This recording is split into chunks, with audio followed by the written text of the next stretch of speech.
Bueno, hola a todos. Hola María Julia, Hola, ¿cómo te va de hora? ¿cómo va? Bien, Bueno, bien.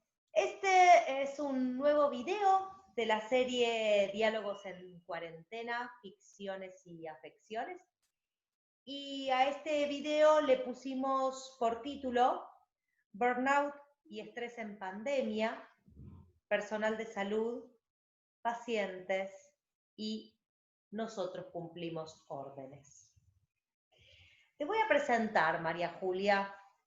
Bueno, Ella es María Julia Di Mare, es licenciada en psicología, trabajó en el servicio de niños y adolescentes en hospital público, integró también el equipo de salud mental de guardia de emergencia del hospital y actualmente María Julia trabaja en el equipo, en el departamento de orientación escolar en escuela pública. ¿Sí? Eh, así es. Muy bien. Como en todos estos videos, vamos a partir de un material ficcional y a partir de ese material y de las resonancias que nos deja, vamos a comenzar un diálogo. En Buenísimo. esta ocasión, elegí un libro que ya trabajamos en videos anteriores porque es una escritora que a mí me gusta mucho, la escritora española Almudena Grandes, y la novela es Los besos en el pan. Entonces vamos a leer, dice, a las 6:30 de la tarde, Diana Salgado despide a su último paciente del día. Eso se obliga a pensar que solo es el último paciente de hoy, aunque las autoridades hayan decretado que a las 8 en punto se cerrarán las puertas del centro en el que trabaja desde hace 15 años. Ella, como todos sus colegas, ha citado enfermos para el día siguiente. Como todos sus colegas, confía en que el juez dicte mañana medidas cautelares que paralicen el cierre. Como todos sus colegas, se asoma a la ventana y cruza los dedos al contemplar el cielo nublado, indeciso, de una tarde de abril. Como todos los demás miembros del personal del centro de salud del barrio, Diana Salgado sale esta tarde de su consulta con la bata puesta, cierra la puerta y no echa la llave. En ese instante se encuentra en el límite de sus fuerzas, pero el nerviosismo que ha infiltrado un hormiguero en el interior de su estómago la afecta menos que la tristeza, una desolación infinita, universal, que la abruma por ella misma, por sus colegas, por sus pacientes, por sus vecinos, por los madrileños y por el resto de la humanidad. Nadie lo diría al verla caminar por los pasillos, el paso enérgico, la cabeza alta, si no fuera por la delicadeza con la que sus dedos acarician las paredes mientras avanza. Todo el barrio está aquí. Esa es la sensación que tiene Diana mientras se abre paso trabajosamente entre la compacta muralla de espaldas que encuentra al salir del centro. Y al comprobarlo, está a punto de echarse a llorar. Aquí están sus compañeros, claro, están sus familias y los pacientes de todos ellos, pero también han venido vecinos a los que no recuerda haber visto nunca en la sala de espera, gente que le suena solo de cruzarse con ella por la calle, y más de la mitad de los tenderos del mercado. Diana saluda a algunos por su nombre, sonríe a otros, da las gracias a todos, negros, mulatos, mestizos, amerindios, magrebíes y blancos de todos los matices, desde la porcelana sonrosada de la piel de Slavena, su asistenta ucraniana, hasta la tez morena, cordobesa, de Braulio, el encargado del bar de Pascual. En un grupo de mujeres que sube la cuesta, La espesa melena rizada de color zanahoria de Amalia contrasta con el pelo negro, corto y lacio de 5 chinas jóvenes e idénticas que la siguen como un rebaño de ovejas a su pastor. No os quejéis, que es por vuestro bien. Y si os ponéis enfermas, ¿qué? ¿A dónde vais a ir? Sobre todo tú, Guaixín, ahora que estás embarazada. Marisol, habitual de todas las protestas ciudadanas, cierra la marcha sin dar doctrina. Pero también ha venido gente que no había protestado nunca, como los padres de Ahmed. Mohamed muy serio, Fátima con su hijab color albaricoque, o María Gracia, la asistenta de Sofía, que tiene muy mala cara, aunque Diana no tiene tiempo de pararse a preguntarle por qué. La pandilla de su hija, en primerísima fila, es la que más ruido mete. Quizá porque los gritos y los cánticos alternan con la botella de plástico de 2 litros que va de mano en mano para convertir la concentración en una especie de botellón reivindicativo. En un grupo que se ha destacado de una concentración que ocupa ya todo el ancho de la calle por la mitad de su longitud, un hombre impecablemente vestido, traje gris, camisa celeste, corbata discreta, pero de seda, y escoltado por unas cuantas batas blancas, discute a voz en grito con un par de civiles y media docena de policías municipales ante la grabadora que sujeta su cuñado Roberto. Esto es una pataleta, una exhibición de fuerza inútil, y ustedes lo saben tan bien como yo. Nosotros cumplimos órdenes. El cierre del centro es ilegal, no se puede decretar antes de que se resuelva la demanda que presentamos hace 15 días. No se ha respetado ningún procedimiento. Nosotros cumplimos órdenes. No se ha informado al personal con la debida antelación, no se han garantizado los derechos de los pacientes. Nosotros cumplimos órdenes.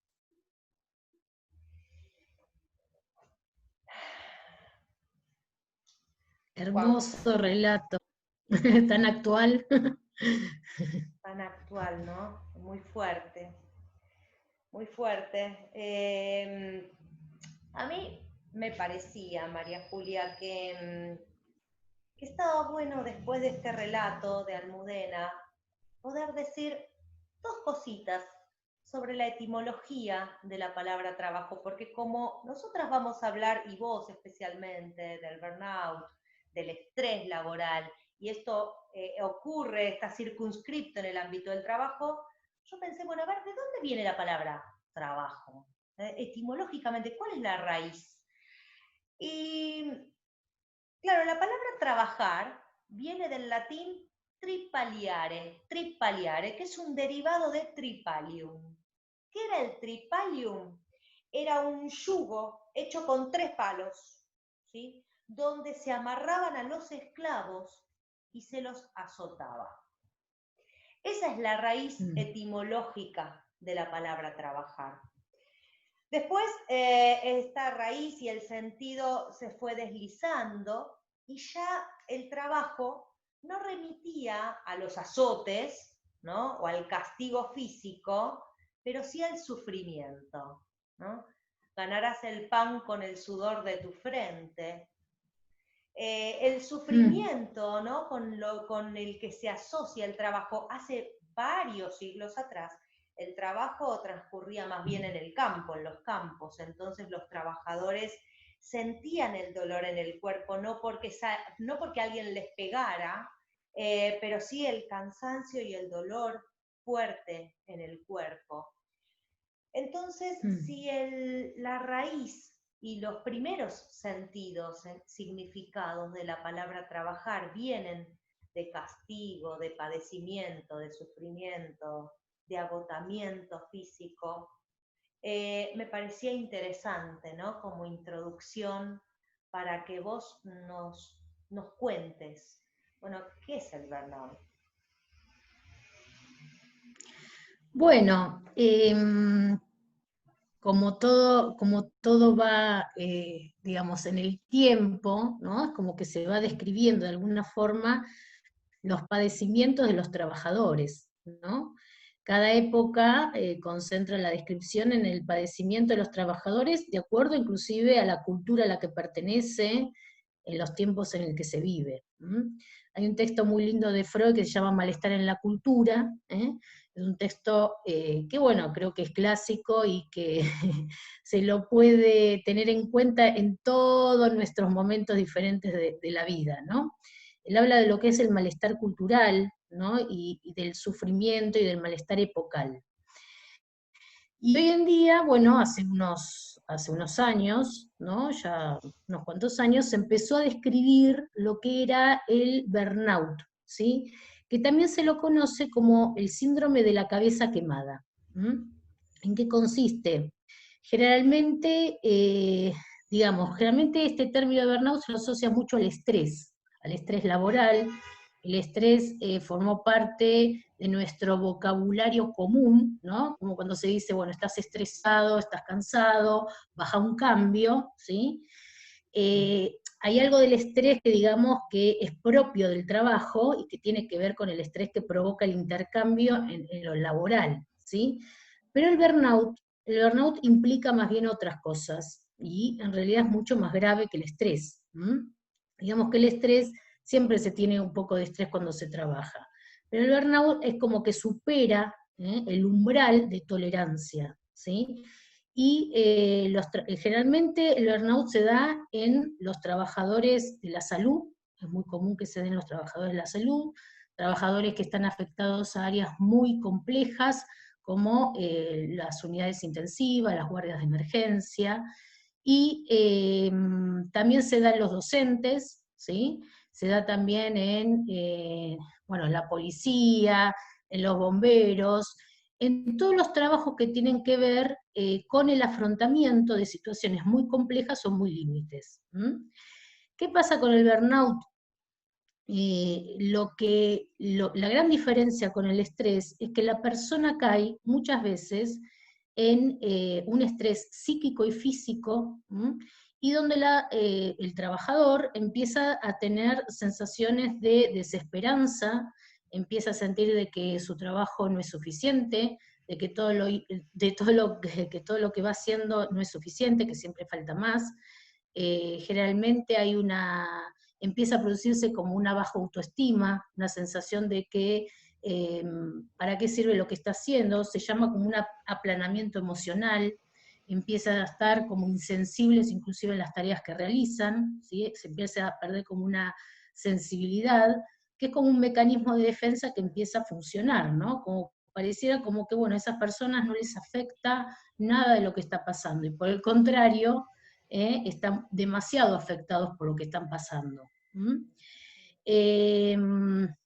Se empieza a generar como una fatiga crónica. Una fatiga crónica, ¿qué quiere decir? La cronicidad es como que, a diferencia del estrés, es crónica, es todo el tiempo se empieza a padecer, o sea, es una sensación como que se está padeciendo continuamente, ¿sí? Continuamente, como que eso no tiene fin, y por eso es crónico, ¿sí? A diferencia del estrés, que son sensaciones de las que se puede entrar y salir, ¿no? O sea, como cuando se dice clásicamente, se puede bajar un cambio, claro. Salgo de ese estado, me puedo meter en otro estado, y ahí es como que freno toda la avalancha de sentimientos que produce el estrés, ¿sí? Claro. ¿Qué pasa con el burnout? Bueno, empiezan a aparecer síntomas, ¿sí? Muchas personas empiezan a tener afecciones cardíacas, empieza a aparecer el insomnio, empieza a aparecer molestias estomacales, problemas graves de salud, enfermedades psicosomáticas, y son todos componentes que llevan a la persona a un deterioro muy grave de su salud, ¿sí? Entonces, generalmente cuando todos estos trabajadores que yo nombré van a consulta porque se empiezan a sentir mal, lo que sucede es que los médicos que los atienden no asocian de que esa persona está en un burnout profesional o en un burnout laboral, ¿sí? Entonces se los empieza a tratar como si fueran cualquier otro tipo de pacientes. Estos son, estas personas que sufren el burnout en realidad necesitan un tratamiento más específico por lo que están atravesando, ¿sí? Entonces, generalmente el trabajo de las personas que están padeciendo el burnout tiene que ser un trabajo interdisciplinario, porque es como que hay que volver a reequilibrar todo el sistema, tanto todas las cuestiones físicas, ¿no? Toda la parte física como emocional, ¿sí?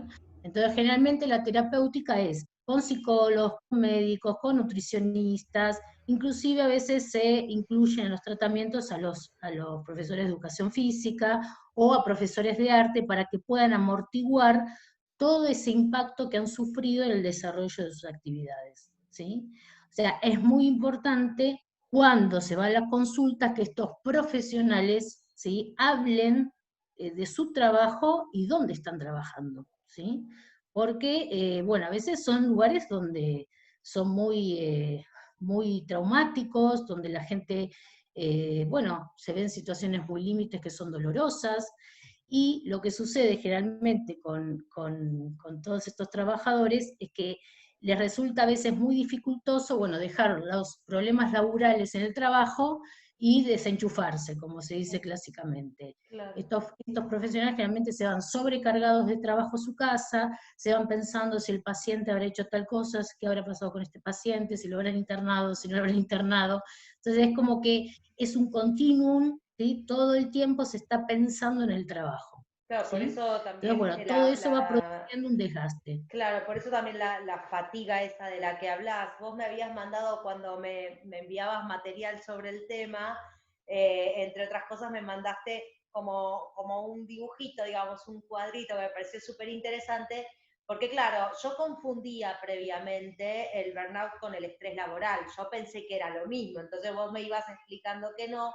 También pensaba que el burnout podía darse en cualquier trabajo y vos me contaste que está más bien circunscrito en el ámbito de la salud, de la educación, bueno, las fuerzas de seguridad, por eso el relato de Almudena, cuando la Claro. encontramos, era genial porque habla de una médica, habla de gente de seguridad, pero porque vos me decías en ese gráfico que lo que comenzaba siendo estrés o lo que comienza siendo estrés es una cuestión cuantitativa, ¿no? Más estrés, mucho estrés, demasiado estrés, en algún momento hay como una especie de dique que se rompe y entonces estamos hablando ahí de burnout.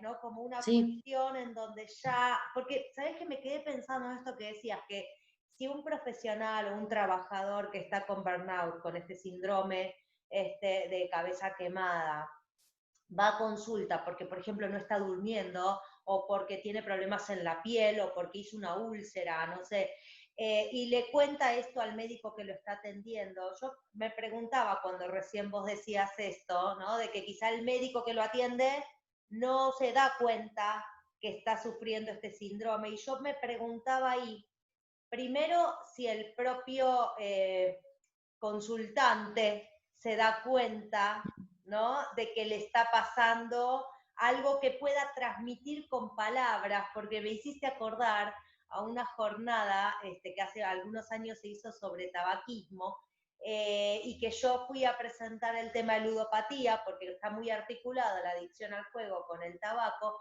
y una médica contaba que, claro, ellos a veces cuando hacen las preguntas, ¿no? Cuando un paciente viene por primera vez, no preguntan si juega, porque no lo tienen ahí en el protocolo. Y ella se encontró en una Claro. situación con alguien que el tema fundamental no era que fumaba mucho, sino que estaba perdiendo todo, porque era una persona que de hecho después Claro. terminó viviendo en la calle. El ludópata, por ejemplo, en general, cuando va a consultar por otra cosa, no cuenta que juega. Primero porque no le parece que sea tan grave Claro. lo que le está pasando. Por eso me vino cuando dijiste esto de que el médico no detecta que está frente a alguien, que se le rompió un dique, que ahí necesita un Tal tratamiento cual. quizá interdisciplinario. ¿Cuánto registra el propio paciente esto? Esto quería preguntarte, me resultó interesante. Y el registro del paciente generalmente a veces no puede dar cuenta de que todo lo que está padeciendo o si se le desató algún tipo de enfermedad tiene que ver específicamente por la calidad de trabajo que está teniendo, Claro. ¿sí? Entonces a veces es muy difícil que se pueda asociar, ¿m? Que toda la enfermedad que se fue desencadenando tiene que ver con esto de que no se paró en los primeros momentos cuando hubo las primeras manifestaciones del estrés, ¿sí?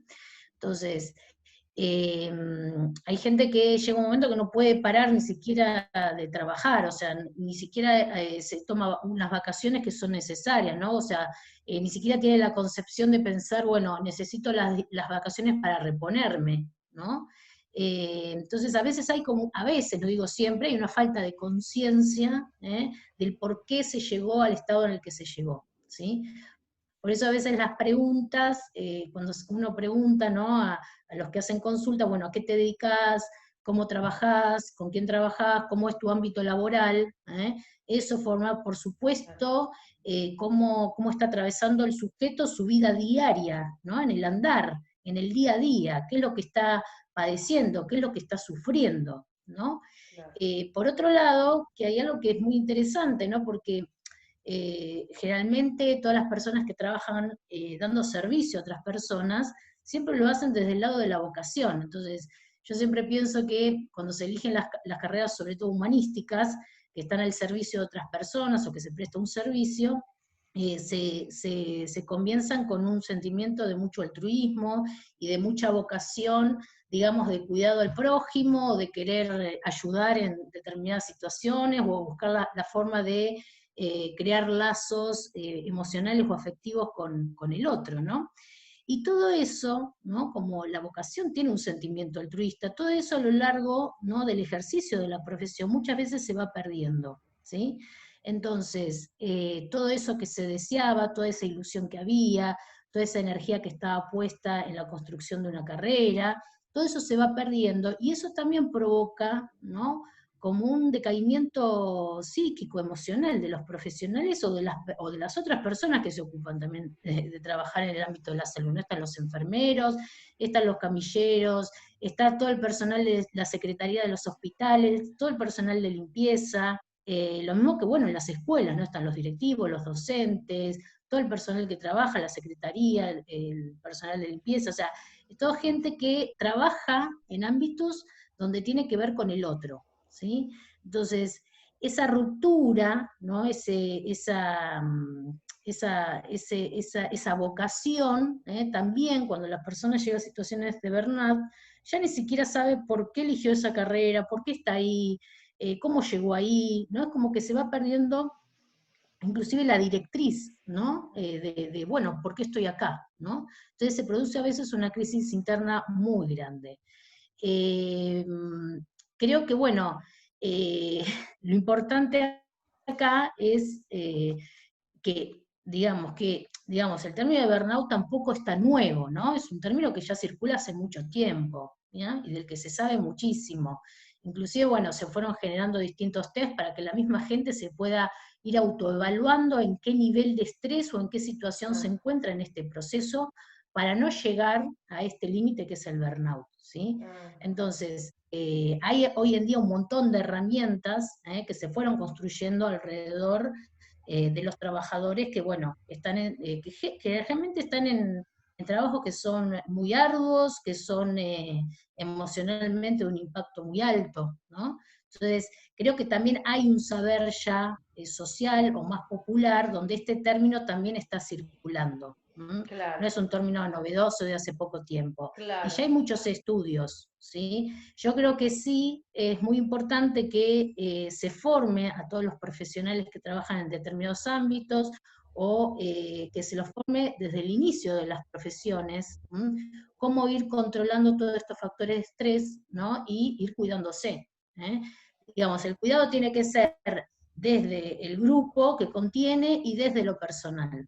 Claro, Tiene que claro. haber, digamos, dos parámetros de cuidado, lo Claro, personal y lo porque colectivo. yo pensaba, ¿no? En relación a esto, por un lado, las condiciones de trabajo, de cada trabajo, en cada momento histórico, ¿no? El tema de las condiciones de trabajo, Y también esto que vos decís de lo personal, lo singular, porque lo que vos decías de la vocación y el altruismo, eh, cómo es importante en la formación misma de los profesionales, en esos primeros años, esos primeros tiempos y esos primeros encuentros con la realidad, que no es la de la universidad, ¿no? Ya es otra cosa, Claro. se pasa del discurso universitario al trabajo directo, y aparece ahí la desilusión, ¿no? Me parece, aparecen las desilusiones, aparecen las dificultades, las imposibilidades, y creo que ahí se juega algo interesante, que es cómo tramita cada uno, ¿no? Eso, vocacional inicial, esa ilusión y esa esperanza, porque vos hablabas de la desesperanza, es una palabra tan fuerte, ¿no?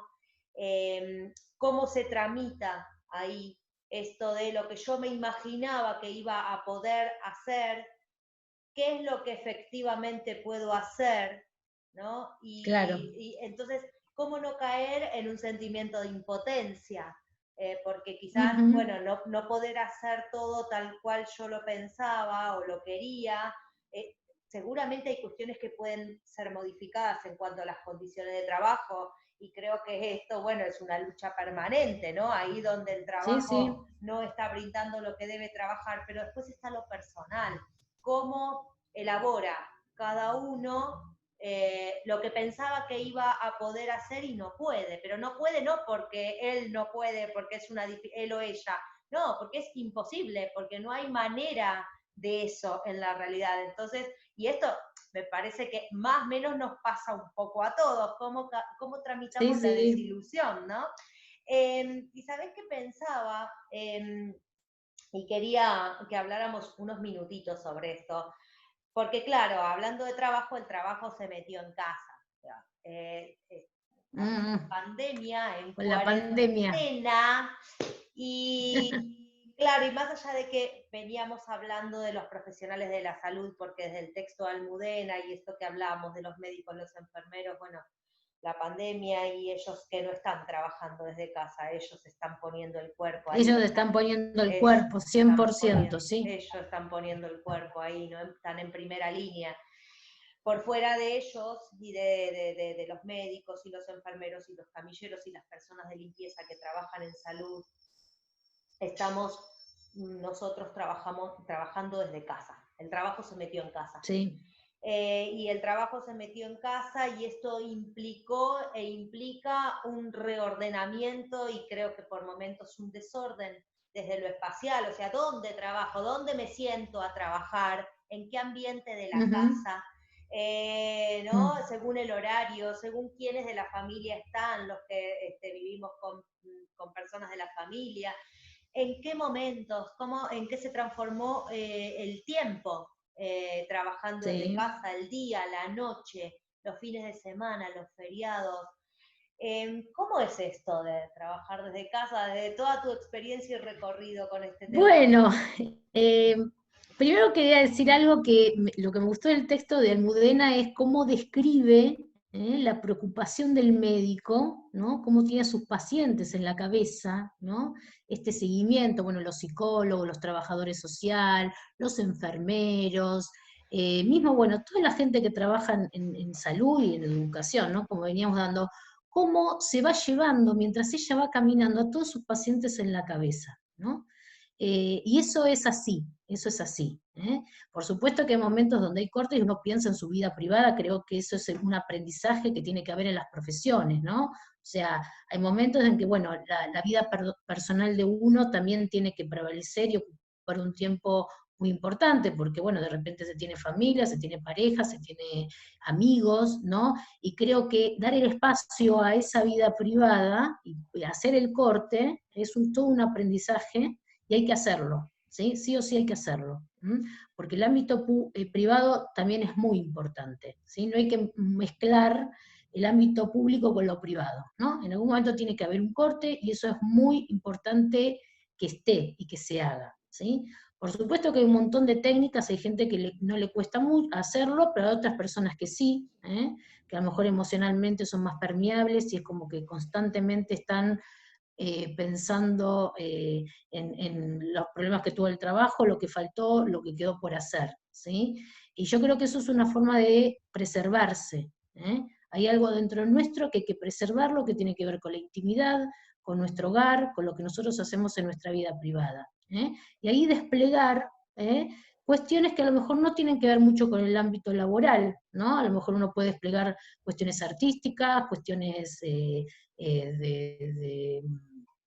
trabajo corporal, de hacer actividad física, un montón de otras cosas que se pueden hacer que tienen que ver con los hobbies, ¿sí? Personales que uno puede desarrollar. Hay gente que, bueno, que también toca instrumentos, que toca música, que hace música, y eso es como que, bueno, son desarrollos personales que también tienen que coexistir con el desarrollo profesional, ¿sí?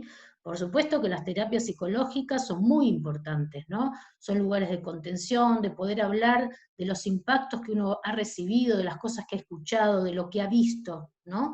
Poder tener un espacio terapéutico adecuado, con profesionales formados, es sumamente importante, ¿sí? Entonces, son espacios que la persona tiene que dárselos, tiene que darse esos tiempos, ¿sí? Y no estar avasallada constantemente con las temáticas o con los problemas de trabajo, ¿sí? Entonces ese texto me gustó mucho porque ella va describiendo, ¿no? Todo lo que el profesional, por lo menos en un tiempo, después de dejar el trabajo, se va llevando en su cabeza. Pero después cuando uno entra a su hogar, que yo siempre digo que el hogar de uno es el refugio, ahí tiene que uno refugiarse con uno mismo y estar con uno mismo, ¿sí? Y recrear ahí algo diferente. Porque yo digo que cuando uno recrea algo diferente en la intimidad, es la energía que después va a poder aportar afuera, ¿sí? Es como decir, bueno, me tengo que recargar acá adentro para después poder volver a la palestra, al trabajo en el afuera, ¿sí? ¿Cómo se ve la pandemia? Creo que en esto fue un aprendizaje parejo, ¿no? Creo que se pasaron por distintos momentos. Primero, creo que estaba esto de algunos, ¿no? Decían, bueno, no voy a tener que levantarme temprano, o voy a trabajar de mi casa y va a ser más fácil. O sea, creo que la gente pensó muchísimas cosas, bueno, otros lógicamente con mucho temor a perder su trabajo, a no poder modificar la forma de trabajar. Hay gente que trabaja en algunos rubros que ahora están cerrados y que se tuvo que reinventar. Creo que, bueno, en todo este periodo se pasaron un montón de cosas, ¿no? Desde el furor de cocinar todos los días, de hacerse cosas ricas, de comer, y después llega un momento que decir, no, tengo que bajar de peso, esto no puede ser. Bueno, creo que pasaron un montón de cosas. Sí creo que esto es una modalidad, no creo que se vaya a permanecer tal cual la estamos viviendo ahora, ¿sí? Pero hay algo de esto que va a quedar. Y yo siempre digo que uno tiene que mantener en su casa el ritmo, un ritmo que te dé como un eje, ¿no? La hora del almuerzo, la hora de la cena, el horario para irse a dormir, ¿sí? Porque si no es como que se produce toda una desorganización interna, más la desorganización externa es mucho. Claro. Entonces, en un momento, creo que ya no está pasando tanto, la gente decía, no sé si es lunes, no sé si es martes, no sé ni qué día estoy, no sé si es de día, no sé si es de noche. Creo que todos pasamos en algún momento por una faceta así. Y después es como que nos fuimos reorganizando en el ritmo, ¿no? Yo creo que el ritmo del sueño es muy importante, es muy importante. También, bueno, la gente a veces se distendió y pudo ver las 500 series que te da Netflix, y después de empezar a pensar que, bueno, que tenía que reinventarse laboralmente. Hay gente que está económicamente, bueno, en una situación muy precaria, muy difícil. Creo que la comunidad tiene que prestar atención a la gente que está necesitando una contención económica o una ayuda de otro tipo. Creo que la solidaridad en este momento es la bandera de todos, más allá de las diferencias. En este momento yo soy de la idea que hay ciertas diferencias que hay que dejarlas de lado, que no son tan fundamentales, y lo que sí es fundamental, los lazos solidarios que construyamos como comunidad, ¿sí? No tenemos que perdernos de vista unos con los otros. Entonces, estar dispuesto, cuando uno sale a la calle, uno ve mucha gente que está durmiendo en la calle, mucha gente que perdió su trabajo, mucha gente que no tiene para comer, y tener en la cabeza, bueno, yo salgo a la calle y si le puedo comprar algo, o darle un dinero a alguien que está en la calle, hay que hacerlo, hay que ayudarlo, ¿sí? Totalmente. Porque somos una comunidad y creo que nos tenemos que pensar desde la comunidad.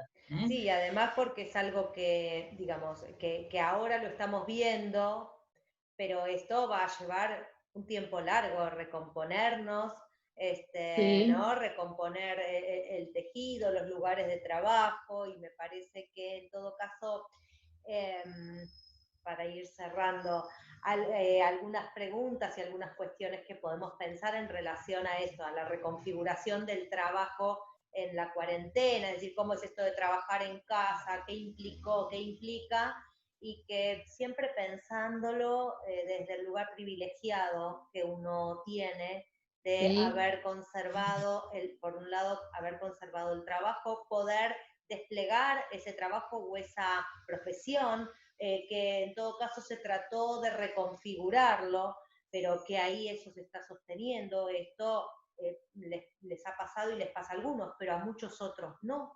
Y entonces la tal angustia de cual. no trabajar, porque la angustia de no trabajar tiene que ver con el dinero, por supuesto, porque todo hay que pagarlo, para Sí, eso se sí, necesita el dinero y eso viene el trabajo, pero el trabajo además del dinero también da como algo que me parece también interesante. El trabajo está muy asociado a dos palabras al menos, creo yo. Una es salud y la otra es dignidad, ¿no? Esta cuestión de que el trabajo dignifica, de que el sí, trabajo es salud. Por un lado, me parece que no todos los trabajos, o por lo menos no en todas las condiciones, el trabajo tiene que ver con la salud y con la dignidad, pero en términos generales, sí, quien trabaja, de hecho Freud, ¿no? Una de las definiciones que dio de salud estaba en sí, relación a quien puede amar y puede trabajar.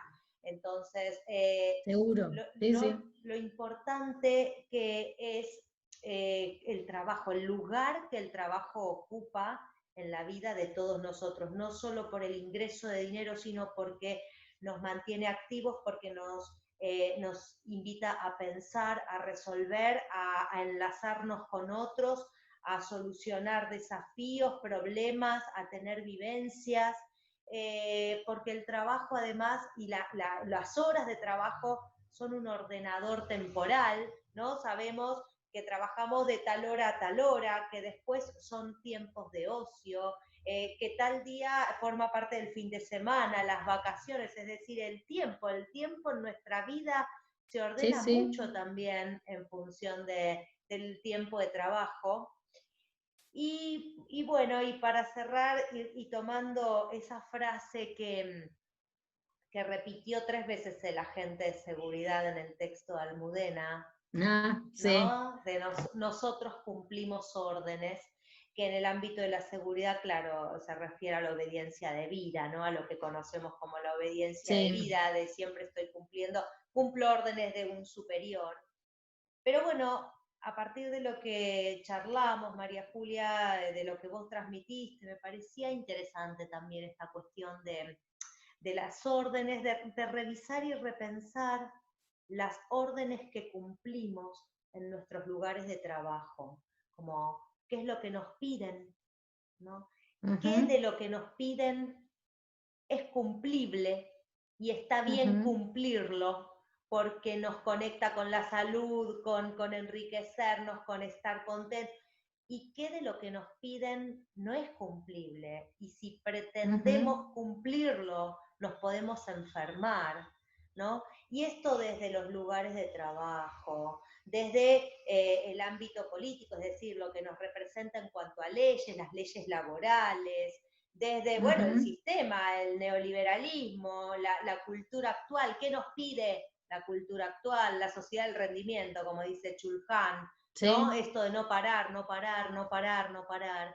Entonces me parece un momento tan interesante y tan importante. Creo que hace algunas décadas atrás, esto lo dice Chulhan, ¿no? El trabajo tenía un ordenamiento distinto en la vida de las personas.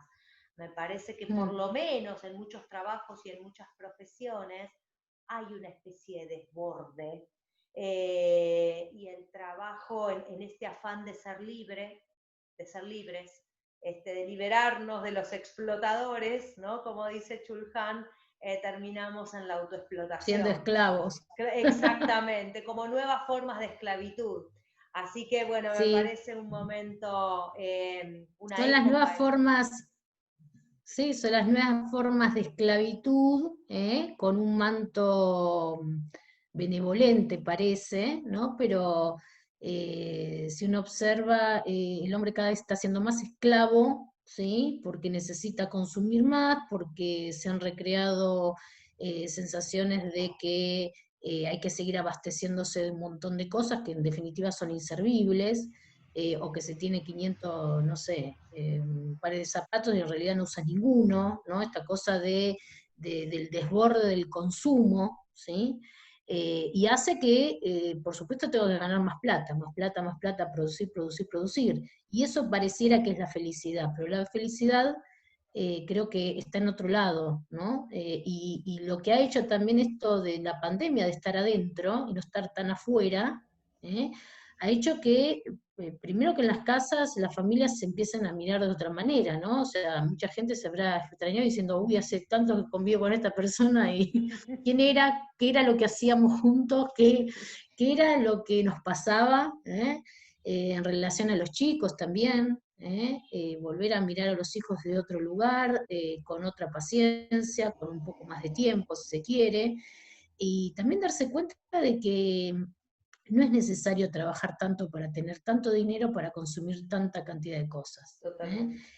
Creo que eso sí forma parte de lo que es la esclavitud moderna. Tal La cual. esclavitud moderna que parece que es lo mejor, que estamos bien, que así controlamos las cosas, y en realidad este virus nos vino a mostrar que tengamos cuidado, ¿no? Tal cual. Porque se nos dio vuelta el ritmo de vida, se nos dio vuelta el trabajo, se nos dio vuelta las expectativas que teníamos o cómo pensábamos las cosas, ¿no? Cómo nos pensábamos como seres trabajadores, como padres, como madres, como tíos, como sobrinos, o sea, vos fíjate que el reclamo social, ¿no? O sea, el gran dolor de la sociedad es no encontrarse con el otro, ¿eh? Tal cual. Y yo creo que la enseñanza de la pandemia es esto, ¿no? Cuando no se tenía tiempo para nada, Mm.